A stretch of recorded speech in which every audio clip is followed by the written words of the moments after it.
कि हरिजन भाई, चमार भाई, पिछड़ा वर्ग के लोग भी पंचायतों के अंदर शामिल होते थे और इससे 36 वर्ग के लोगों को समानता मिली थी। दोस्तों, इस बात का श्रेय स्वर्गीय चौधरी देवीलाल जी को जाता है। मैं इधर SC ST क्यों बोल रही हूँ?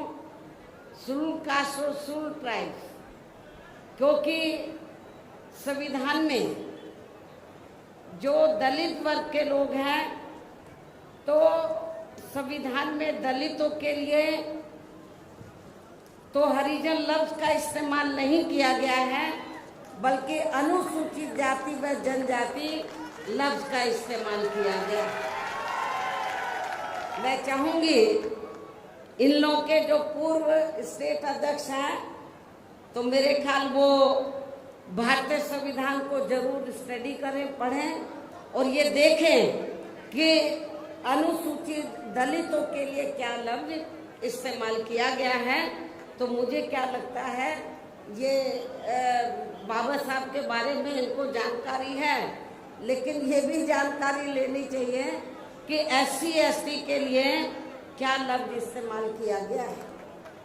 क्योंकि मुझे याद है सन 1977 में जब मैं वकालत की पढ़ाई कर रही थी, LLB फर्स्ट ईयर की स्टूडेंट थी, दिल्ली यूनिवर्सिटी से पढ़ रही थी।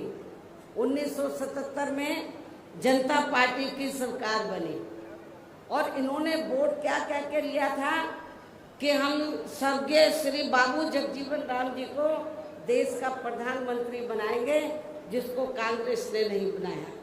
कांग्रेस ने भी नहीं बनाया जिनको, और जनता पार्टी ने भी नहीं बनाया 77 में। तो दलित वर्ग के लोग, अनुसूचित जाति जनजाति वर्ग के लोग पूरे देश में बहुत नाराज थे, खफा थे।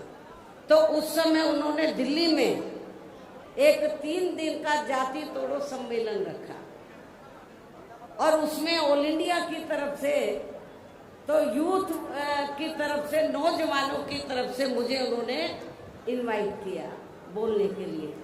और जब मैं उस सम्मेलन में बोलने के लिए गई, तो वहां पर जितने भी जनता पार्टी के नेता थे, तो वो बार बार हरिजन हरिजन इस्तेमाल कर रहे थे। तो मैंने उनको कहा कि एक तरफ तो आप जाति तोड़ने की बात कर रहे हैं और दूसरी तरफ आप हरिजन कह रहे हैं। यदि हम इसको पॉजिटिव सेंस में ले, तो हम तो हरि का मतलब ईश्वर, हम तो ईश्वर की औलाद होगी, तो बाकी लोग क्या शैतान की औलाद है? ये मैंने 1977 में जब मुझे उन्होंने ऑल इंडिया की तरफ से इनवाइट किया, तो ये मैंने वहां पर बोला था। तो उधर ही जो जनता पार्टी के जो नेतागण लोग थे, उन्होंने माफी मांगी और कहा कि, मैंने बोला कि आपको आज सरकार संविधान से चलती है और संविधान के हिसाब से आप लोगों को जो वीकर सेक्शन के लोग हैं, तो उनको अनुसूचित जाति जनजाति और अन्य पिछड़ा वर्ग बोलना चाहिए, तो ये ज़्यादा बेहतर होगा। उनको रियलाइज करना पड़ा और ये कहना पड़ा कि बहन जी जो बोल रही है वो सही बोल रही है।